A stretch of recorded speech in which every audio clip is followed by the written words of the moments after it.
हमारा पूर्वांचल। आइए एक प्रसंग आप लोगों के बीच में प्रस्तुत करत बानी। फिर कम हो गल। आई दादा फिर कम हो गया। अच्छा आप लोग घबराई मत, जहाँ बैठल बानी वही जा रही मिस्टेक सुला हो जाला, कोनो दिक्कत ना बा, बना ली है झटके में।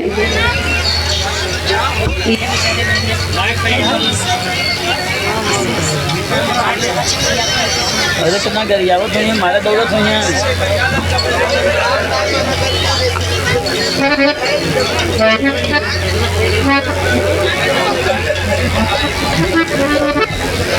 बना ला जल्दी बना के खा लो। तो उनके ना का कर दिमाग बांट के रख। भैया Mohammad Qasim tent house, Mohammad Qasim tent house, tent house बड़े भैया जी की तरफ से 100 रुपए का पुरस्कार। भैया के बहुत बहुत प्रणाम, आशीर्वाद का चाह रही सब भाई लोगों के नमस्ते प्रणाम। अप डाउन ना हो, सेट करा।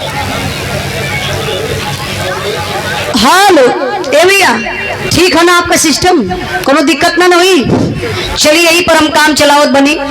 देखा हम जनरेटर वाले के भी ना घुसिया सकीला, काहे से स्टाफ का बात है। हमारा टेंट का दुकान है, कहीं कहीं हो जाला कि वो जान के ना जनरेटरवा बंद करत हुई है। अच्छा वो जब बंद हो जाता तो कितना जने गरिया होते मार सारे के दौड़ाओ सारे के एक पैसा काट लिहल जेकर पैसा ना दिहल जाई। अब वो जब जनरेटर बंद हो जाला ना तो ओकरा दिल से पूछा वहाँ जितना कर्मचारी बेचारे रहना दौड़ के भागल जाला है। तो हमारे टेंट पे जब जाला, हमारे टेंट कहीं लगल तो हम पहले ही हाथ जोड़ ले के देखा सब कुछ हो, लेकिन जनरेटर के यहाँ लोगन तनी तैनाती से रहिया, कहीं ऐसा ना हो कि बीचे में बंद हो जाए। यही सब जनरेटर वाले का सपोर्ट करत बानी। तो जनरेटर वाले भैया थोड़ा सी आप अप डाउन ना हो। हाँ अप डाउन ना हो, तनी बढ़िया से बना ले, तब हम अपन काम यहाँ निकालत बानी। आई तरी आप लोगों के बीच में बतावत बानी, बेटी बिटिया सबके कोख में जन्म ना लेली, बहुत बड़ा अमीर हुआ, रुपया पैसा धन दौलत तोहरा घर में गजल बा, तोहरे घरे बिटिया एको ना बड़ी। जानत है काहे? जे दिल का अमीर होला ओकरा कोख में बिटिया पैदा होली। बताया जाता है बेटा से एक कुल बसेला, बिटिया से 2 कुल बसेला। आज बिटिया का बाप बड़ा अमीर दिल का हुआ, जवन तिलक चढ़ावे बदे यहाँ जाया ही बड़े। हम धन्यवाद देत बानी पिताजी के। कहाँ हुआ बाबूजी? 18 साल 20 साल पाल के 18 साल 20 साल 25 साल बिटिया के पाल के पोस के जब एक लोटा पानी देवे का समय आवेला तब ले बिटिया दूसरे के घरे चल जाले। वाह क्या नियम, क्या सिस्टम है ये समाज का। नैहर में रहती है। आई एक बार के बात में ब्रह्मा जी का बिटिया विश्व कला सयान भइली, ब्रह्मा जी के सर का बोझ बन गई। काहे बदे? काला बिटिया चाहे गरीबे का हो चाहे अमीरे का हो, सबकर इज्जत एक समान होला। अच्छा के कर लड़की का? अच्छा जनार्दन प्रसाद पटेल बड़े भैया एडवोकेट हाई कोर्ट इलाहाबाद, आप लड़की के भाई हैं, आपके तरफ से 500 रुपए का पुरस्कार। एक बार जोरदार ताली बजा के आप लोग स्वागत सम्मान करी। बहुत बहुत आपके चरणों में प्रणाम, सब भाई लोगों के नमस्ते प्रणाम। कहा जला के जकरा घरवा में बिटिया सयान हुई है ओकरे घरवा का निदिया हराम हुई है। बिटिया घर में सयान हो जाली तो लोग कहला बाबू कि बाप भाई का पगड़ी बिटिया के माथे बा, चाही तो बचा दे चाही तो डुबा दे। तो हर बाप मतारी के टेंशन होला कि समय से अपने बिटिया का शादी ब्याह कर दिया जाए। ब्रह्मा जी का बिटिया जब सयान भइली, ब्रह्मा जी बढ़िया घर पर ढूंढलन के विश्वकर्मा भगवान के बढ़िया घर पर ढूंढ के तिलक उलक बढ़िया से कैले, शादी भी निपटा दिलन। जब शादी हो गई तो अपन गृहस्थी बिटिया बसावली, वही तरीके से विश्वकला अपने गृहस्थी में कदम आगे बढ़ावत है। एक दिन का बात बा, विश्वकला के अपने नैहर का याद आयल। कहा कहल जाला कि मेहरारू चाहे आपके घर का बहन बिटिया हो चाहे हमारे घर का कितनो पुरान हो जाओ लेकिन उनके नैहरे का ममता छूटत ना। विश्वकला की याद आए नैहर का बाबू अपने पति विश्वकर्मा भगवान से वो बात कहली का कहली मास्टर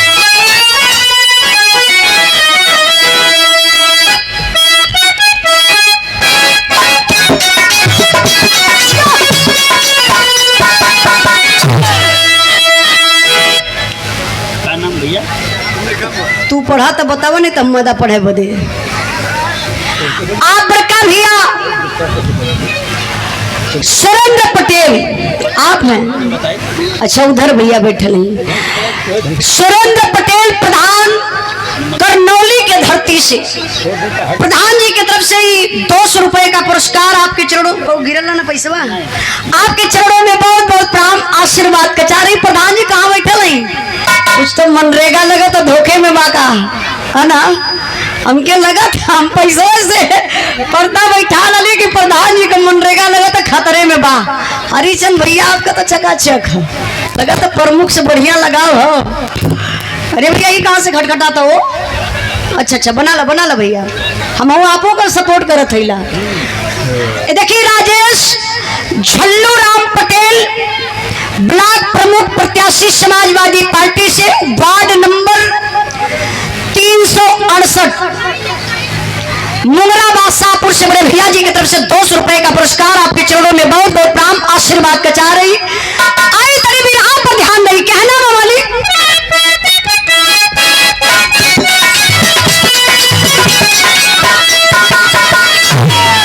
भोला प्यारा न कब हो नहीं हर कह गुजारिया हो नजरिया पंच परस बदरिया ना।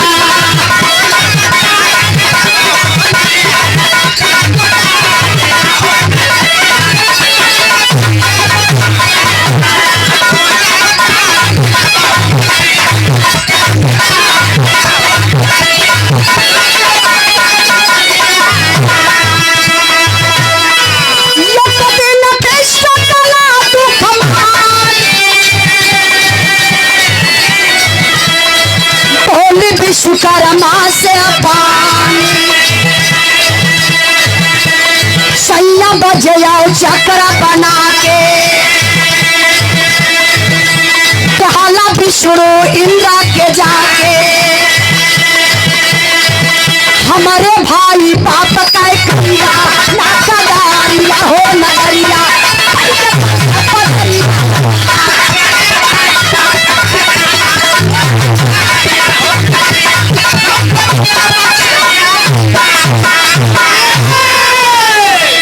विश्वकला काली अपने पति विश्वकर्मा भगवान से काली की कहो तू हमार पति हुआ सुनले बानी कि तू बहुत बड़ा कलाकार हुआ बढ़िया बढ़िया अस्त्र शस्त्र बनावेला हर देवी देवता के देला।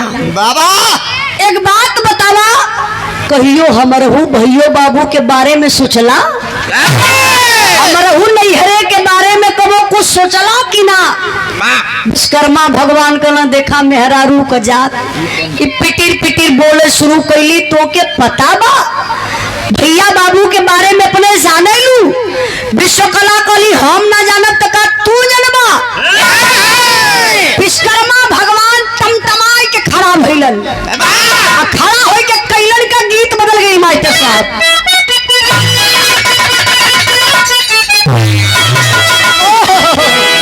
फर्ज बड़ी प्यारी बा ये जो बुढ़ऊ दादा बैठल हुआ यही दादा के जमाने का तर्ज हो। नदिया का पार फिल्म चलत रहल बड़ी प्यारी फिल्म बड़ी साफ सुथरा फिल्म जो आज तक मास्टर साहब ओकर रिकॉर्ड बा। वही नदिया के पार फिल्म का गीत लगल बा गीत बड़ी प्यारी बा। ए गीत के भाव पर सम्मान किए बड़का भैया रमेश विश्वकर्मा देवकीपुर से। अच्छा रमेश विश्वकर्मा देवकीपुर के धरती से क्या बात है उनके बिरादरी का बात है। बहुत बहुत भैया के प्रणाम है 200 रुपए का पुरस्कार देकर सम्मान किए सब भाई लोगों के नमस्ते प्रणाम। तर्ज बड़ी प्यारी बात नहीं आवा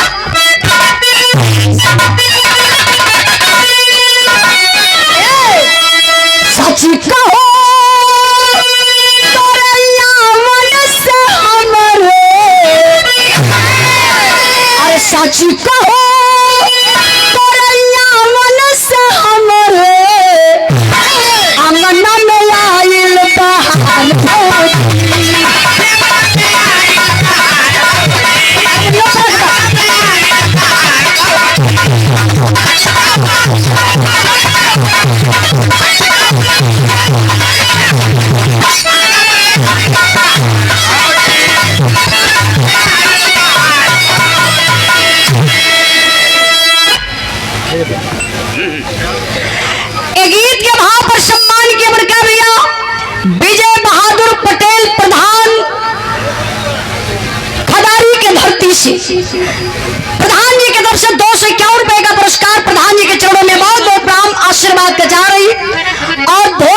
से आप हैं?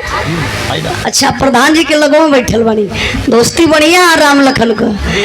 एक 500 रुपए का पुरस्कार देकर के सम्मान किया हमारे बड़े भैया ध्रुव चंद्र पटेल जी, पूर्व बीडीसी पूर्व भैया वर्तमान हो जा, माता रानी करेंगी तू प्रमुख बन जा, जब बीडीसी बनी गल होगा, मेहनत करा। दिलीप पटेल उमरपुर।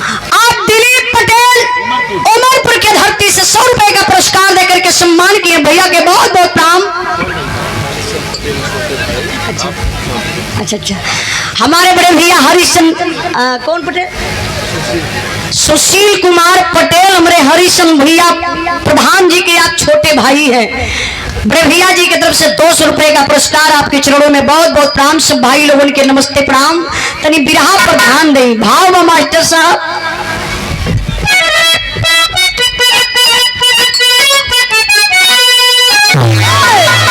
नारी का ताना भाज गरा में, अरे नारी का ताना भाज गरा में, लागे जहरवा का घास।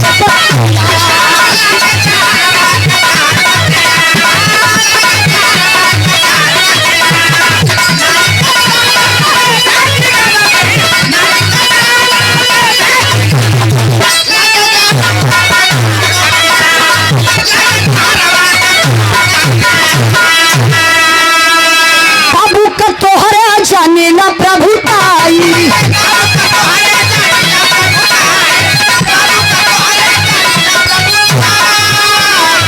चुगला हुआ हो नारद तोहरे भाई।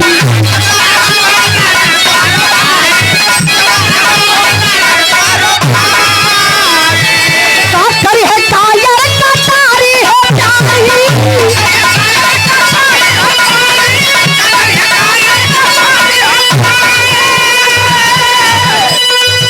करी है कायर कटारी है प्यारी, चल बोला से की पगार पतिया। खाना ज्यादा हो गया। सम्मान किया हमारे बड़े भैया दीन दयाल रोजगार सेवक धर्मपुर के धरती से, रोजगार, अच्छा, रोजगार सेवक हमारे बड़े भैया दीनदयाल भैया की तरफ से 500 रुपए का पुरस्कार आपके चरणों में बहुत बहुत प्रणाम। ये भैया तनी ऊपर वाले का गेंद खोला, तो ऊपर वाले का गेंद खोला, हल्का से पतला भी कर देता तो बढ़िया रहा, बहुत ज्यादा बेस लगत हो। हालो, थोड़ा और पतला करी हल्का, हालो, चलिए यहीं पे रह दे, बस बढ़िया बा। ध्यान दे बिरहा पर बाबू, विश्वकर्मा भगवान अपने पत्नी विश्वकला से कहले कि सुना, कहा दियो तोरे नैहरे में भैया बाबू, ई बतावा हथियार के दिहल जाला, हथियार जब दिहल जाला तब वीर पुरुष के दिहल जाला, ना कि कारण के हथियार दे के, वो हथियार कभी अपमान होई, हथियार के बनावे वाला कभी अपमान होई। और इतने में तो विश्वकला इतना बड़ा मुंह फुलौली, वाह भूल गई नी, नाराज हो गई, कहली को हो तू हमार पति हमारे नैहरे का बुराई करत हुआ। हम बताइला जौने मर्द मेहरारू में कबो जिंदगी में झगड़ा न भइलो प्रधान जी, सच्चाई तो ई बा, खाली अपने मेहरारू के नैहरे का बुराई कह के देखा, वही दिन से मर्द मेहरारू में वाह दू खटिया में सुते लगे हैं। दू खटिया में कि दू खटिया पे? खटिया पर हो। अच्छा, हम कहीं दू खटिया में सुते लगी। नहीं, दू खटिया पर। सच्चाई बा,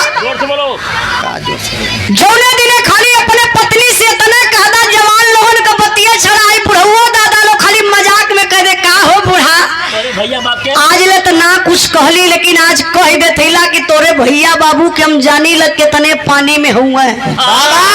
हे उमरिया में झगड़ा होके लगी, वो महाभारत हुई, बुढ़ियों कहिए तोहर पगड़ी फूक दे जरी जाए, जवानी में ना कहे पौड़ा, भाई बाप के आज हमारे बुढ़ापा में तो भाई बाप के निहारत हुआ।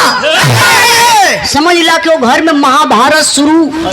विश्व कला जब अपने भाई बाप का बुराई सुन ली कि हमार पति कहत हुआ कि तोहार बाप कायर, तोहार भाई नारद चुगुला, विश्व कला नाराज हुई के बाबू पुरान कपड़ा लस्ता कुल इकट्ठा कैली, गठरी बनाए के एक काखी तर दबौली, अल्लाह के धीरे से निकल गई नैहरे।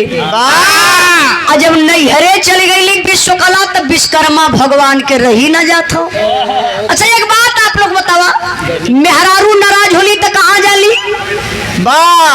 रेल से कट के मार जाली, का रेल से कट के मार जाली। रेल से कि ट्रेन? ये कहता कि मर्द नाराज होला तो जहर खाई के मर जाना। ना ही उदारू के ठीका में जाना। देखा ये मन बढ़ाई। हमरो माइयों बहन लोग सुनत यही कहिए कि अगर कबो नाराजे हो जाए तो तेनके बाती में आके जाए के ट्रेनी से कट के मर जाइए। नहीं, हिम्मत बनावा। मेहरारू नाराज होली तो अक्सर नैहरे जाली, मर्द नाराज होला तो सही बतौला हो जाए के ठीका पे एक पैक मार लेते हैं यार। Tension free, tension free.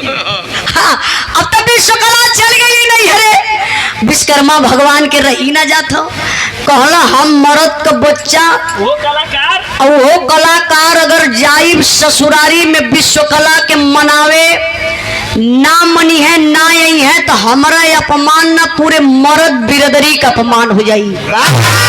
Vishwakarma भगवान ऐसे दिलवा पे हाथ रखले, कहना मन तू मान जा। कहला बिना कंठ कामिन कल्पे, अरे बिना कंठ कामिन कल्पे, कामिन बिन कल्पे, कंठ लाचार कलाकार काहे के कल्पे, जखरे हाथे हुनर यहाँ वेदना से पीड़ित विश्वकर्मा जी मन किए विचार बना के पत्थर की मूर्ति तब विश्वकर्मा को दिया।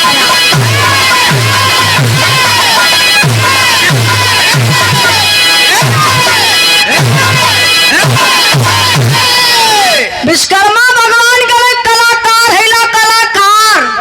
हे भैया एगो पाथर लेके अइलन, पत्थरा का लंबाई रहा 6 फीट, 2.5 फीट मोटा, 3 फीट चौड़ा। ऐसे पत्थरा के लोरी के रख विश्वकर्मा भगवान ऐसे पत्थरा के रख के अब अपने उनके माइंड में चले लगल। कहा आप लोग जानी ल कोई चित्रकार हो, कोई मूर्तिकार हो, जब वो मूर्ति को बनाता है तो जेकर मूर्ति बनावे के रही वही का दिल दिमाग में चित्र चलत रहेला तो बहरवा निखर के आ जाला। वही तरीके से विश्वकर्मा भगवान के दिल दिमाग में खाली विश्वकला दुल्हन चलत गई, जो नाराज हो के नैहरवा चल गई। सेम अपने विश्वकला के रूप रंग के वही पत्थरा पे उतार डाल है। छीनी हथौड़ी उठौल वही पत्थरा के लगल गढ़े। अब पत्थरा के गढ़त गढ़त बाबू गजब का मूर्ति बनौलन हो। जैसन विश्वकला का चौड़ा लीलाट रहल, गजब का चौड़ा लीलाट बनौलन। गजब का सुग्गा के ठोर नियर नाक बनौलन।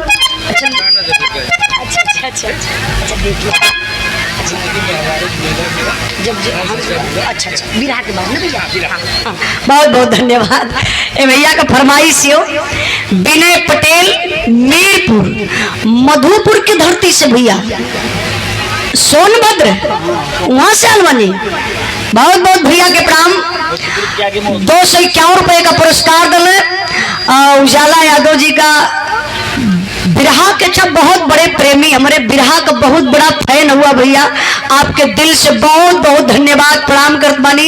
एक लाइन लगत भाई हमारे बिरहा में सुनले हुआ कि जिंदगी में हजारों का मेला लगा, हंस जब जब उड़ा तो अकेला उड़ा। बहुत बहुत भैया के दिल से धन्यवाद लगत भाई। यूट्यूब पर देखत रहीला उजाला यादव ऑफिशियल पर। सब भाई लोगों के नमस्ते प्रणाम। और श्री मानिक चंद पटेल कुसेहटा भैया दुल्हा के मामा, चाहे जहां से हो तनी ना फरियाद बा, 200 रुपए का पुरस्कार देके सम्मान के दुल्हा के मामा श्री मानिक चंद पटेल जी, आपके तरफ से बहुत बहुत प्रणाम। तनी बताइए हमारे बिरहा कहाँ पहुंचल है? छिन्नी हथौड़ी अरे भैया छिन्नी हथौड़ी पकड़ के बैठल। ए भैया देखा वजिया चेंज हो जाता है, देखा एकदम ना हेलो बोलता ना तनिको कितना एकदम बैठ के बेकार लगत, अपने ही के अपन ना बढ़िया लगत हो। हमान के डेली का काम हमान जानत बनी, ये लोग सुनत हुए तो उनके बढ़िया बल्कि लगी।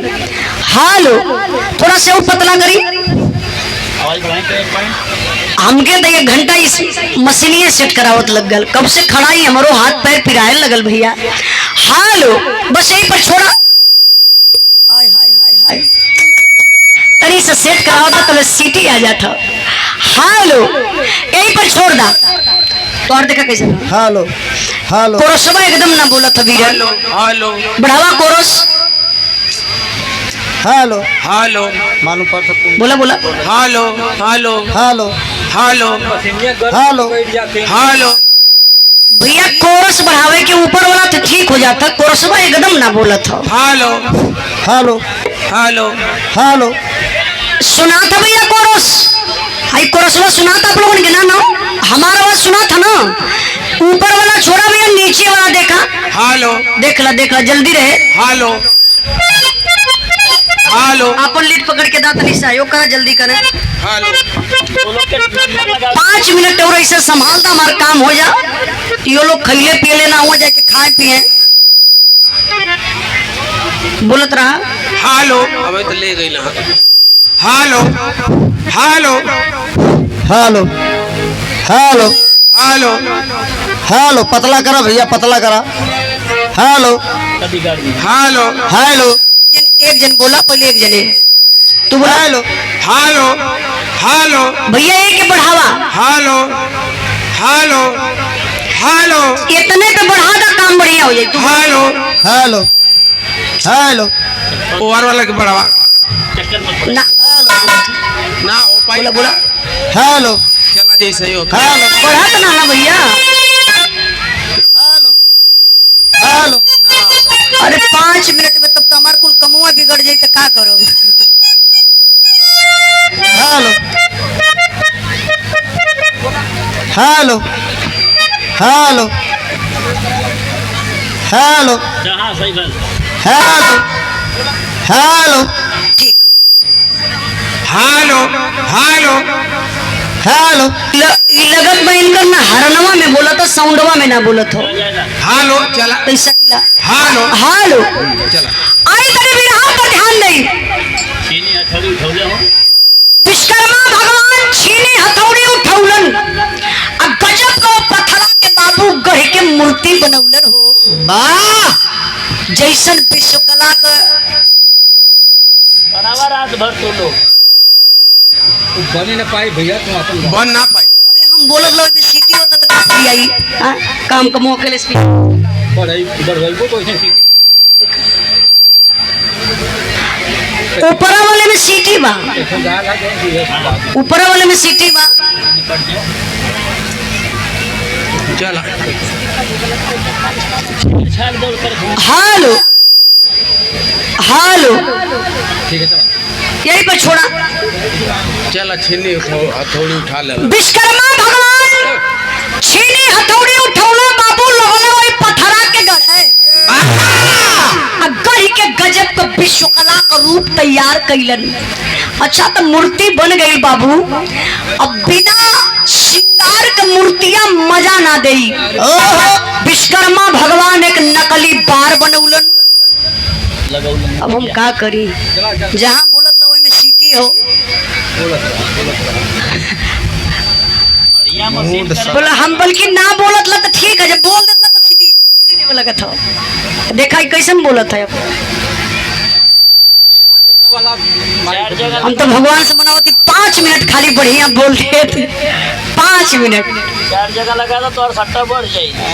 नहीं हम कुछ ना कहल चाहत बने ना घुसियाल चाहते हैं ना, को रोजी रोटी हो जानबूझ के बिगाड़त ना हुई। कुछ कलाकार हुआ बोले तना में डांट दल होता कि आप हिल गल होता भैया, लेकिन देखा हमार महानता के मुनकर काम बनावो थैला, अब हमान के बिगाड़त लेकिन अब हमार बिगड़त है, इनके बनावे के चक्कर में अब हमार बिगड़त हो। हालो चला इन देखिए सम्मान की हमारे बड़े भैया राजेश झल्लू राम पटेल, नेता समाजवादी पार्टी से, आप विधानसभा मुंगरा बादशाहपुर से, वार्ड नंबर 368 से, आपके तरफ से 200 रुपए का पुरस्कार आपके चरणों में बहुत बहुत प्रणाम आशीर्वाद का चाह रही। हेलो चला हो सका अब नहीं देसी टिप चला अब यहाँ पर ध्यान दे बाबू, विश्वकर्मा भगवान गजब का पत्थर का मूर्ति बनाए के नकली बार लगाए के गजब का सिंदूर पहनौलन, कान में कुंडल, नाक में नथुनी, गले में मंगलसूत्र, हाथ में चूड़ी, पाँव में पाउजेब, सोना को कुल लकड़ी का रहल। सोना का यक्को गहना ना काहे, विश्वकर्मा भगवान कलाकार रहल है। गजब का गढ़ी के पेंट कई के बाबू जब गहना पहिरा दल है, विश्वकर्मा भगवान कहले मूर्तिया बिना कपड़ा का मजा ना देत बा। विश्वकर्मा भगवान पत्थरे के मूर्ति के एक लाल कलर का साड़ी पहनौलन। सयाना पहने उन्हें कहा गल होता तू ही पहिरा दले होता। अरे खुशी है कहाँ भैया, साड़ी साया ब्लाउज पहनाई के वाह। अब ब्लाउज का बच्चा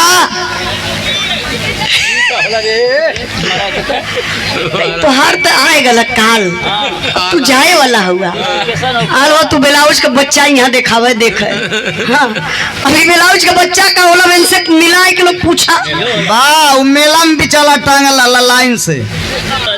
अरे बेचारा दुकान के लिए भैया नहीं हमके लगा था बिरावा छोड़ के मेलवे में रहवा करल है। देखिए सुरेंद्र पटेल प्रधान करनौली के धरती से, आपके तरफ से पुनः दूसरा पुरस्कार प्रधान जी की तरफ से। अच्छा जगह मनरेगा तन दिक्कत में रहा है, आपके तरफ से 200 रुपए का पुरस्कार आपके चरणों में बहुत बहुत प्रणाम आशीर्वाद का चाह रही। सुना था ना भैया भजिया हाँ वाला। अच्छा एक बात ध्यान हो अरे तेरे ध्यान पर दे बाबू, विश्वकर्मा भगवान साड़ी साया ब्लाउज पहनाई के ओ पत्थरा के मूर्तिया के रखलन कहाँ, ठीक वही दुवरिया के सामने। का हम बताएं हमारे बिरहा तो चल गए सिटी के मराई में। आज जब ले बजत रहा होता नहीं पे हम काम चला लले हुई।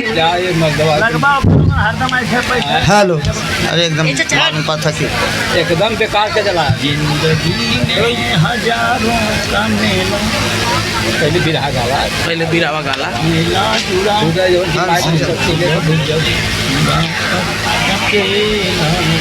श्री मिठाई लाल पटेल जगदीशपुर के धरती से, प्रधानाचार्य एमपी इंटर कॉलेज रज्जूपुर के धरती से, आपके तरफ से 100 रुपए का पुरस्कार आपके चरणों में बहुत बहुत प्रणाम आशीर्वाद का चाह रही। सब भाई लोगों के नमस्ते प्रणाम। आई गरीब यहाँ पर ध्यान नहीं भैया,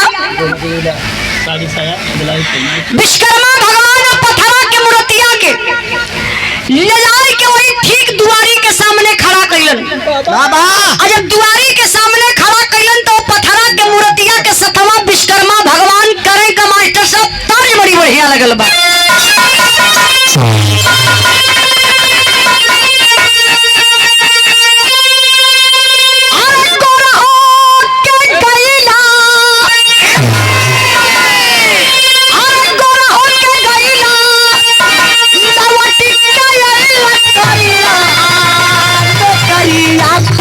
छोड़ी दा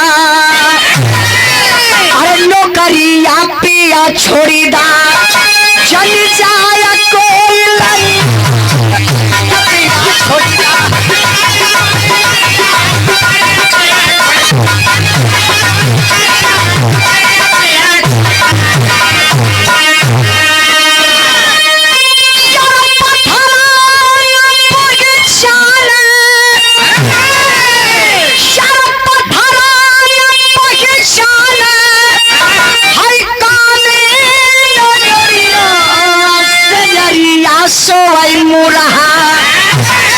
सजरिया सोई मुरहा हाय पान के चढ़ाई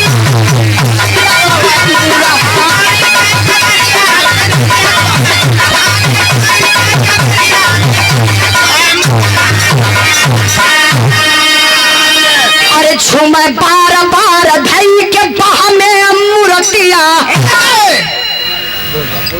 आप राजकुमार यादव बाबूजी की तरफ से विरहा के भाव पर 100 रुपए का पुरस्कार आपके चरणों में बहुत बहुत प्रणाम। अमर बहादुर पटेल प्रधान ताजपुर की धरती से 200 रुपए का पुरस्कार देकर के आप सम्मान किए, आपके चरणों में बहुत बहुत प्रणाम। कहना है अरे झूमे बार बार धई के बाह में मूर्तिया, पाला भरा ना बिसरे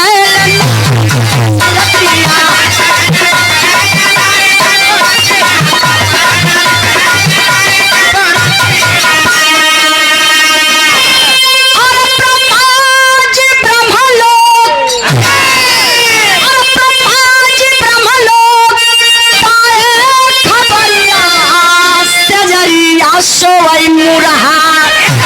अरे सजरिया सोवई मुरहा हई तान के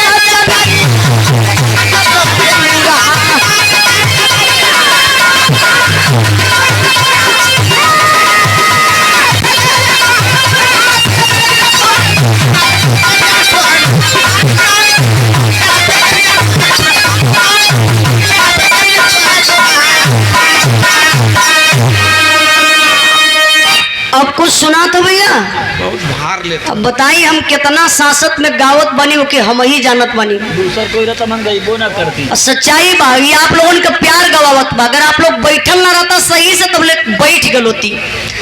ये से अपन काम न बिगड़ता भैया, नाम खराब होता।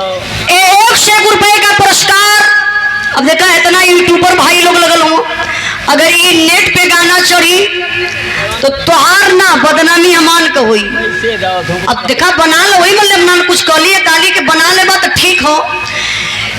100 रुपए का पुरस्कार है विरहा के भाव पर।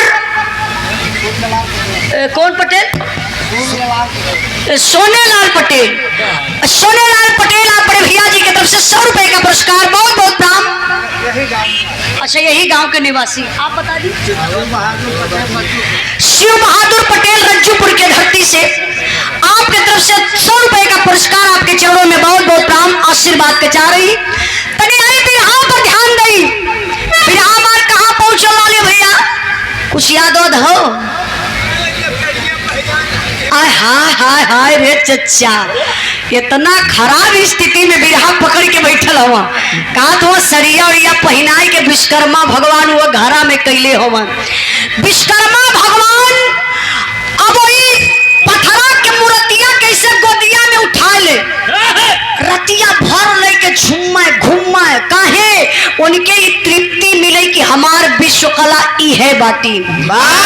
जब थक या तो ले जाए के वही पथरा के मूर्तिया के हवा पे सुताई के अपना हुए एगो चादरा ओढ़ी के सुत जाए। यह प्रक्रिया विश्वकर्मा भगवान का चलत बा। तब यहाँ का बात छोड़ी तनी से दिमकवा आप लोग ले के चला वहां जहाँ विश्वकला नाराज हुई के नैहरवा में गई नहीं। अब विश्वकला के पिता विश्वकर्मा जी सोचले को बिटिया के अइले, हाँ सॉरी ब्रह्मा जी सोचले को बिटिया के अइले इतना दिन भयल दामाद कबो हलियो चाल लेवे ना अइलन।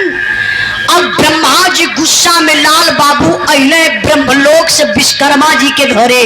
तो होत का मास्टर साहब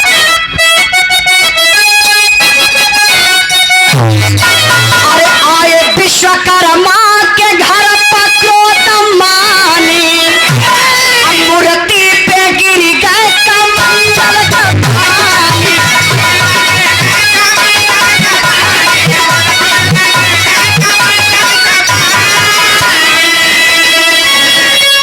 अरे पथरा का मूर्ति, अरे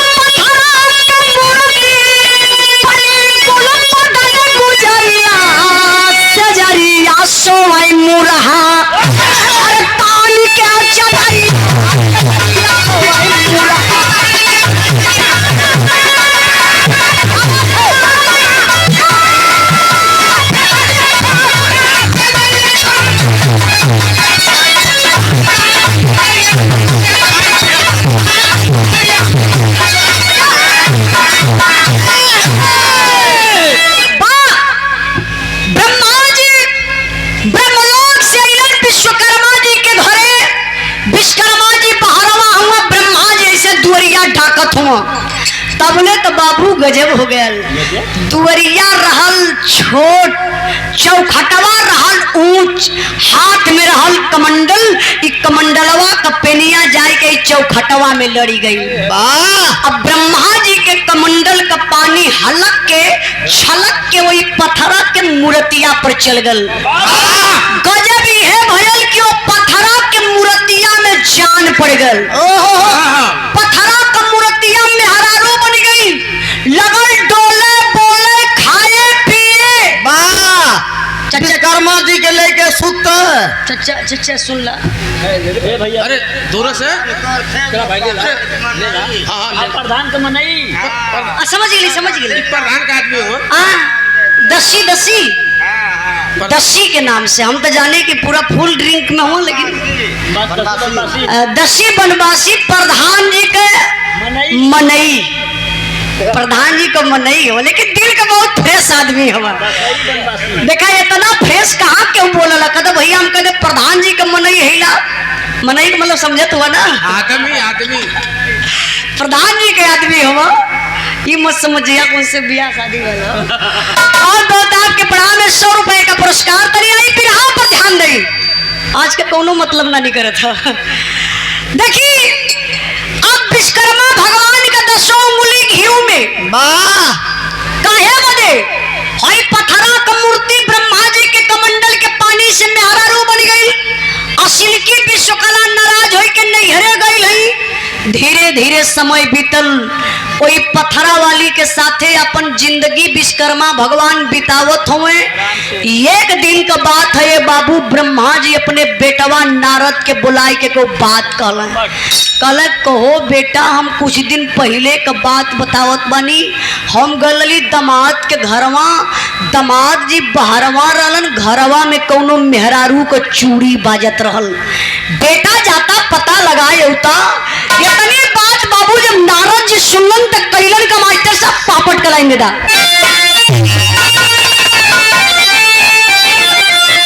अरे एक दिन पहुंचे विश्वकर्मा के राजधानी, नारद ज्ञानी हो बजाते बीड़ा कहन चले नारद ज्ञानी हो।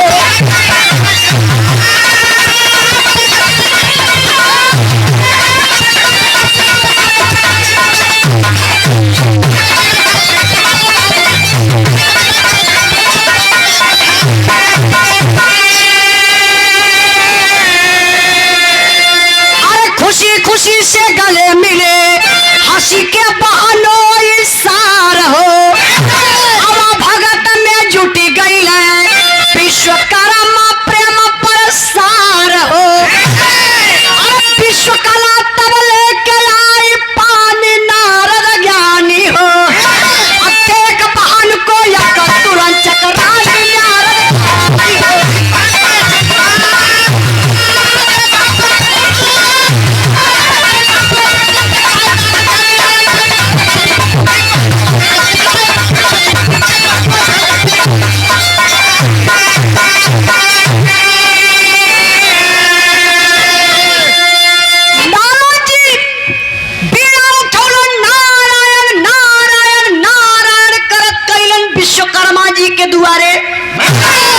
विश्वकर्मा जी जब नारद जी के देखलन कहला अहो भाग्य ऋषिराज पधारे। आइए आइए साराम, आइए साराम। बस बस कहला आइए।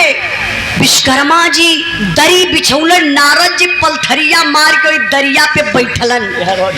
नारद जी के निगहिया चौतरफा देखत बा कि जोन पिताजी कहले रहला मेहररुआ बाय कहाँ।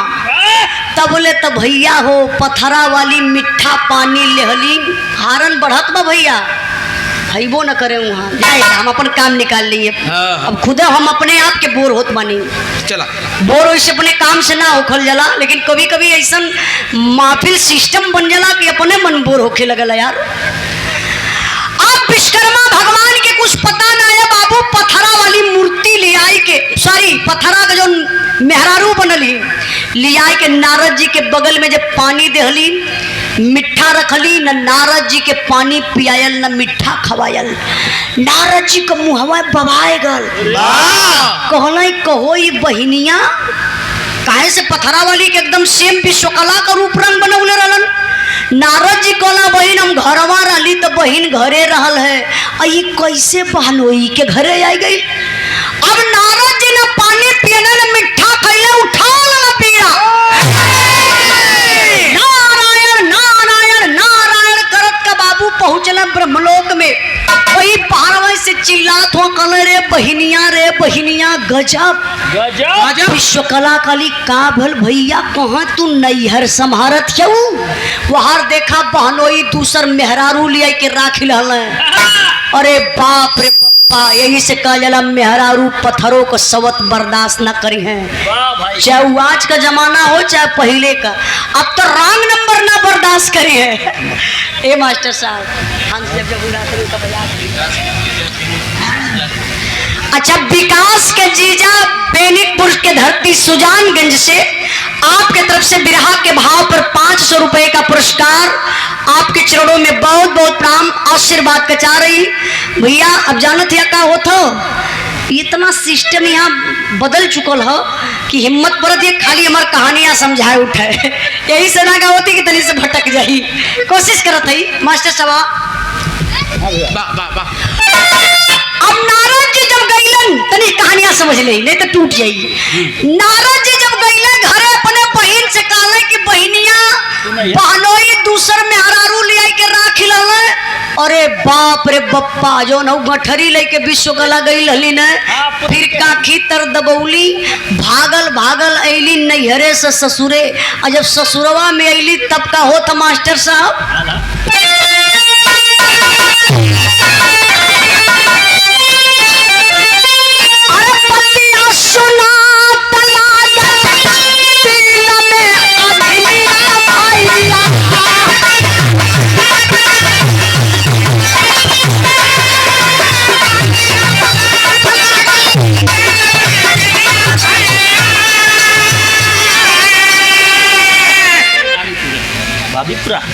जनार्दन पटेल भाभीपुरा। अच्छा, जनार्दन पटेल भाभीपुरा से आप बड़े भैया जी की तरफ से बिरहा के भाव पर 251 रुपए का पुरस्कार आपके चरणों में बहुत बहुत प्रणाम आशीर्वाद के चाह रहे। कहना है वो लाइन बात, अरे पतिया सुना तला गए दिल में अजलिया भाई।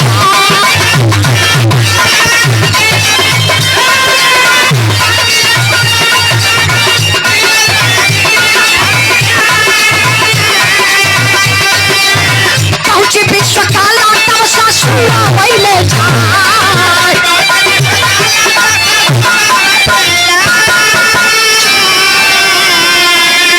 अरे बोली विश्वकला विश्व कर्म से बचलिया भाई।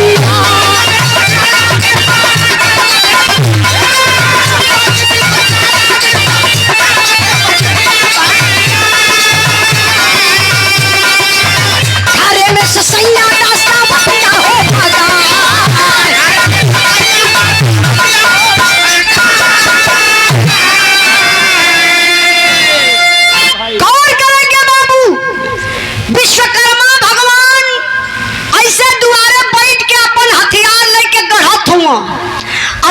विश्वकला अली कली कहो लाज ना लगल तोरे। हमका नाराज होई के नैहरे चल गई दूसर मेहरारू लिया के राखी लला। कहाँ बाय सबतिया। अरे बाप रे बप्पा, विश्वकर्मा भगवान का शरीर कांपे लगल। कले रे देवी तो से के मजाक उल्टा सीधा कर दलस, कैसन सवत कैसन मेहरारू। अरे बिहौती दरदराइल घर में घुसली और पथरा वाली भैया वही अंगनवा में ऐसे सूत के पंखा से मैक्सी उठा के हवा लेती रहे। पंखा मैक्सी उठा के हवा लेती रहा। अरे मालिक बोलते हुआ तो साफ बोला, कहे चेहरा हमार जरावत होगा। असल की विश्वकला इसे सूतल है अंगना में, अश्वारी पथरा वाली। तब ले असल की जाए के झोटा पकड़ ली, कली करे सबतिया बनाई ला हम खियाई ला हम। बा सुते खातिर मार करती त अच्छा अच्छा तो भैया इतना ना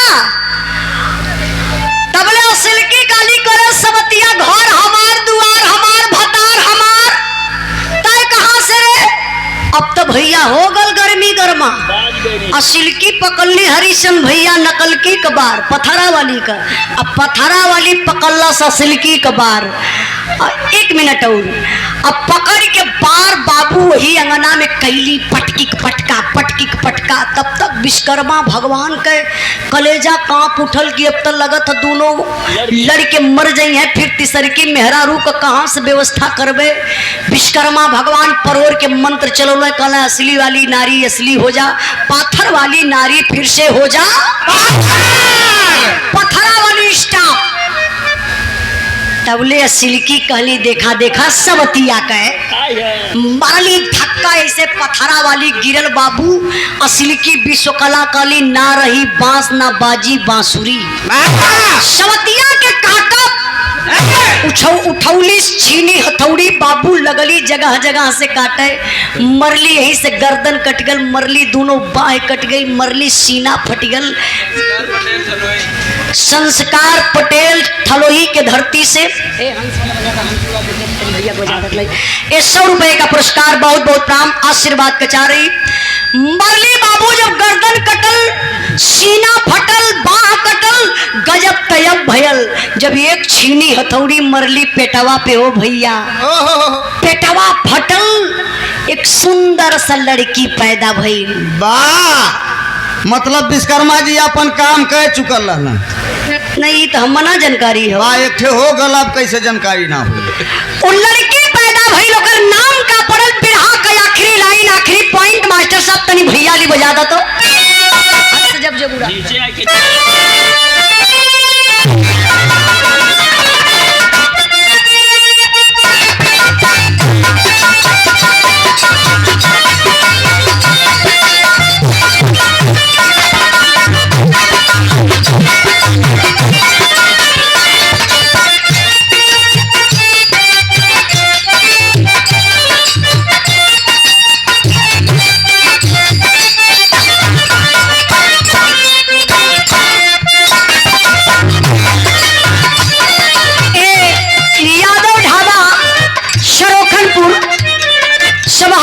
सबहरिया भैया ना कि सतहरिया सतहरिया अच्छा सतहरिया के धरती से मुंगराबाद शाहपुर जौनपुर के धरती से यादव ढाबा भैया का ढाबा बा यार उजाला ढाबा यार यादव ढाबा 100 रुपए का पुरस्कार बहुत बहुत प्रणाम आशीर्वाद का चाह रही कहना है।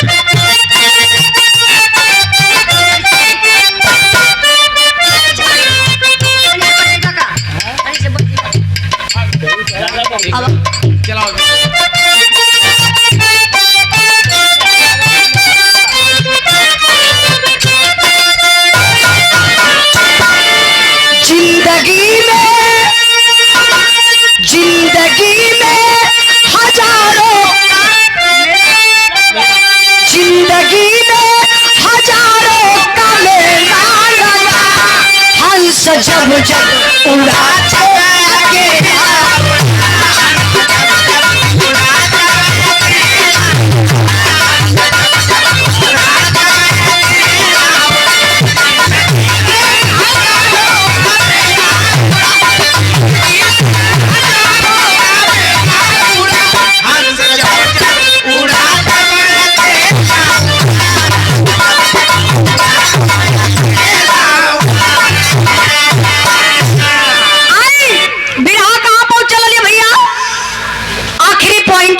हमके देखला ना बिरहा यही से हमार लाइन गड़बड़वा दल आप लोगों के दिमाग में फिर चढ़ावे के पड़ी। अब विश्वकर्मा भगवान बाहर खड़ा हुआ असल की विश्वकला मरले ही पेट फटल बा सुंदर एक लड़की पैदा भइल बा और जब लड़की पैदा भइल तो ओकर नाम का पड़ल मास्टर सब बिरहा का आखिरी लाइन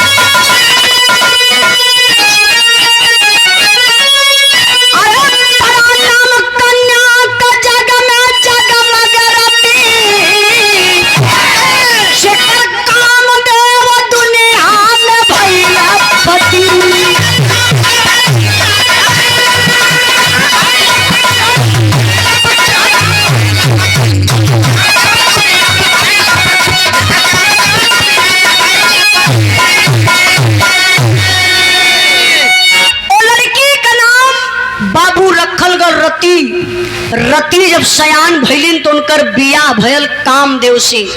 आ कामदेव के बाद आप लोगन के पता होई हर एक इंसान के अंदर कामदेव पावल जलन। कामदेव अगर अपने असली रूप में आ जाए बाबू ना, अच्छे अच्छे ऋषि महात्मा पुरुष लोगन का माला टूट के कंठी टूट के ताखा पे धरा जाले। अब कामदेव बहुत बड़ी गलती कैलन। कामदेव के शिव जी जलाए के भस्म कर दलन। रति जाय के रोवत यही कामदेव के सामने सॉरी शिव जी के सामने कहली कि बिना पति के नारी का कवन गति, हमरे पति के जियाए दई। शिव जी कहला ये जन्म में ना तोरे पति के अगले जन्म में जियाई, अब फिर से तोहार बियाह कराई। अगला जन्म का भयल, अगला बियाह का होत बा। हमार बिरहा यही जे खत्म भइल। बहुत बहुत भैया के धन्यवाद। और अगली बिरहा सुने के रही तो हमारे चैनल पर आप लोग चल जाइए, उजाला यादव ऑफिशियल पर आप लोगों के सुने के मिल जाई। ये देखिए सम्मान किए हैं डॉक्टर अच्छे लाल पटेल, अद्रिका क्लिनिक छोटा बघाड़ा भैया, छोटा बघाड़ा प्रयागराज से। भैया नमो बता दिए एक बार, उनका कागजा दे दिया लिखल का। हाँ विनय। अच्छा विनय पटेल बड़े भैया जी की तरफ से 100 रुपए का पुरस्कार इनकर फरमाइश रहा, दिमाग में रहल ना है लेकिन फिर भी आपका फरमाइश पूरा हो गई, अच्छा लगल। बहुत बहुत भैया के धन्यवाद प्रणाम, बड़ी मेहनत कैला। देखिए डॉक्टर अच्छे लाल पटेल, आद्रिका क्लिनिक छोटा बघाड़ा प्रयागराज से बड़े भैया जी की तरफ से बिरहा के भाव पर 500 रुपए का पुरस्कार आपके चरणों में बहुत बहुत प्रणाम। अब भैया तिलकारू पक्ष से, अच्छा सॉरी ये पर हम गई कि वारे से लोग वही। विजय बहादुर पटेल डायरेक्टर दूरदर्शन लखनऊ से, विजय भैया बहुत बहुत आपके चरणों में प्रणाम। बिरहा के सुन के आप सम्मान के लिए 500 रुपए का पुरस्कार दे करके आपके चरणों में प्रणाम। और देखिए सम्मान किए बड़का भैया अरविंद पटेल इंदौर से, भैया मध्य प्रदेश इंदौर से, बहुत बढ़िया शहर बा। जब हम मुंबई जाइला समृद्धि हो ना हाईवे, बड़ा प्यारा आप लोगों के एरिया क्षेत्र बा, हर जाए तो बड़ा आनंद मिलेला, बहुत बढ़िया लगेला। तब हम बतावत बनी आप बड़का भैया अरविंद पटेल इंदौर के धरती से, लड़के के आप जीजा जी हैं, मतलब बर पक्ष से आपके तरफ से 500 रुपए का पुरस्कार। बहुत अच्छा लगल कि आप बैठ के बिरहा के सुनत बनी। श्यामलाल पटेल पूर्व अध्यापक रिटायरमेंट हो, अरे आप पूर्व कबो हो ही ना सकीला, हमेशा आप वर्तमान रही हैं, भले रिटायर रही लेकिन पूर्व ना वर्तमान अब्बे कहा जाए तब्बे पढ़ाई दी हैं। बहुत बहुत आपके चरणों में प्रणाम। भरहूपुर के धरती से श्याम राज पटेल पूर्व अध्यापक ना बल्कि वर्तमान अध्यापक, आपके तरफ से 500 रुपए का पुरस्कार आपके चरणों में बहुत बहुत प्रणाम। आशीर्वाद कचा रही और कुछ मशीन की वजह से गावे बजावे बोले बतियावे में अगर कोनो गलती भइल होई तो आप लोग क्षमा करिए। बिरहा का आखिरी लाइन मास्टर साहब पूरा लीला।